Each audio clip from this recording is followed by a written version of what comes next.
As células procarióticas têm ausência da membrana nuclear e de organelas membranosas, como retículo endoplasmático liso e rugoso, complexo de Golgi, mitocôndrias, plastos, lisossomos e vacúolos. Mas existem exceções: o mesossomo, que é a invaginação da membrana plasmática, e as membranas fotossintéticas. A síntese proteica é realizada por ribossomos dispersos no citoplasma, uma vez que não possuem retículos endoplasmáticos. Além das características citadas, as células procarióticas possuem parede celular para maior proteção. Já a célula eucariótica possui a membrana nuclear, uma membrana semipermeável coberta de poros que permite a comunicação entre o núcleo e o citoplasma.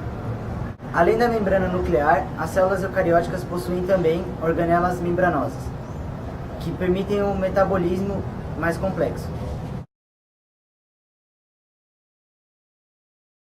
A sustentação em forma das células é dada pelo citoesqueleto, que, além das duas, também é responsável pelo movimento da célula. Ele também é responsável pela formação das fibras, que são responsáveis pelo deslocamento e orientação dos cromossomos durante a divisão celular. O citoesqueleto é formado por 3 filamentos proteicos: microfilamentos, filamentos intermediários e microtúbulos. Os microfilamentos são formados por actina e miosina. Eles atuam na ciclose, movimentação do citoplasma para reposicionamento de mitocôndrias e cloroplastos.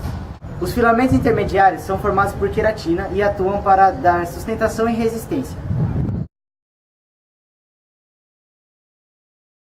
Os centríolos têm formatos de cilindro formados por 9 trincas de microtúbulos, e a sua função é a formação das fibras do fuso de divisão celular, ajudando na formação de cílios e flagelos. Normalmente possuem um par por célula.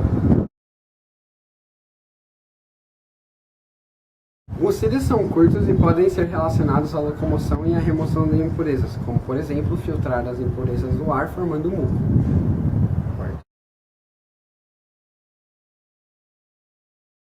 Os flagelos são longos e também se relacionam à locomoção de certas células, como a de alguns protozoários. Estruturalmente, cílios e flagelos são idênticos. Ambos são cilíndricos, exteriores das células e cobertos por membrana plasmática.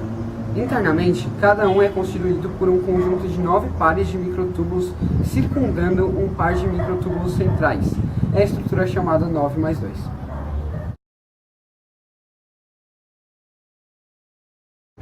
Os ribossomos são produzidos no núcleo e são responsáveis pela síntese proteica. Todas as células o possuem, tanto eucariontes como procariontes. Eles podem ser encontrados espalhados pelo citoplasma ou aderidos ao retículo endoplasmático rugoso. Diferente da maioria das organelas, o ribossomo não possui membrana. Possui um RNA específico chamado ribossomal, ou rRNA.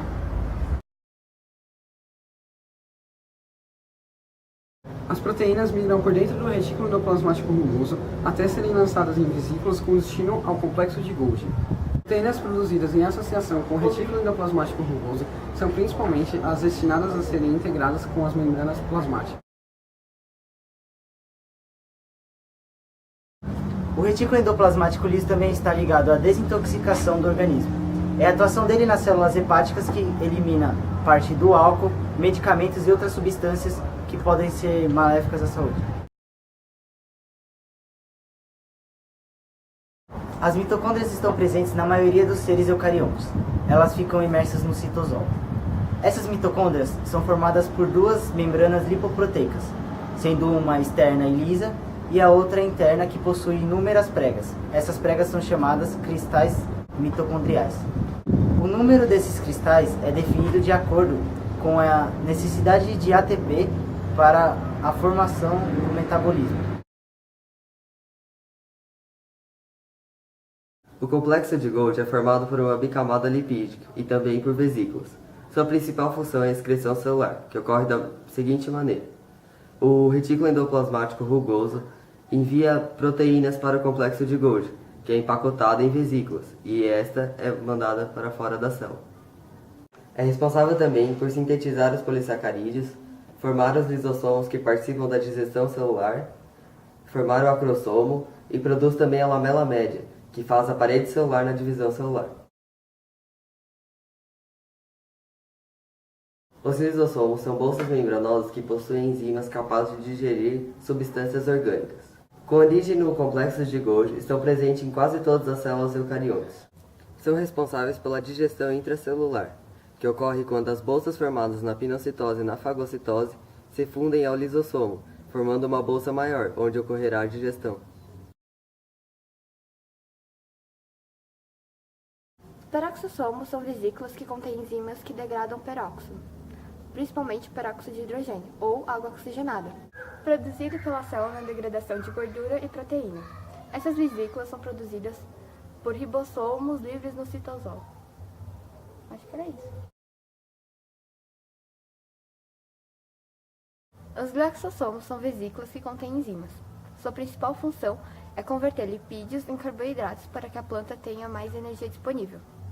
Também está envolvido no processo de fixação do CO2 durante a fotossíntese. Essas vesículas são normalmente encontradas em células de semente vegetal. Os plastos são encontrados no citoplasma de algas e plantas. Sua forma e sua quantidade variam de organismo para organismo. Podem ser divididos em duas categorias, leucoplastos e cromoplastos. Os leucoplastos não possuem pigmentos e armazenam substâncias energéticas. Os cromoplastos apresentam no seu interior como pigmentos os carotenoides, que são responsáveis por realizar a fotossíntese e pela coloração amarelada, alaranjada e avermelhada de alguns frutos, folhas e raízes. O principal tipo do cromoplasto é o cloroplasto, que são organelas que possuem pigmentos de clorofila, de coloração verde. Apresentam duas membranas envolventes, uma externa e lisa e a outra interna com pequenas bolsas achatadas, chamadas tilacoides, que se localizam umas sobre as outras, formando estruturas que lembram pilhas de moedas, chamadas grânulo. O espaço interno é preenchido por um líquido viscoso, a estroma. A parede celular recobre totalmente a célula, localizando-se externamente a membrana plasmática. Uma estrutura semirrígida constituída principalmente por celulose. Ela é importante para a resistência da célula, evitando seu rompimento durante a deplasmose. Além disso, a parede celular é muito importante na proteção contra outros organismos. Os vacúolos são espaços intracelulares que armazenam proteínas, carboidratos e excretas. Funcionam como controladores osmóticos por conta do grande armazenamento de substâncias. A alta concentração intracelular leva à entrada de água por osmose. Ainda ajudam na reprodução vegetal, pois os vacúolos estão situados as antocianinas, que dão coloração a flores, folhas e alguns frutos, que atraem agentes polinizadores. Esses são característicos de alguns protozoários. São responsáveis pelo equilíbrio osmótico, eliminando o excesso de água. Podem ser utilizados como auxílio locomotor ou excretor de algumas espécies.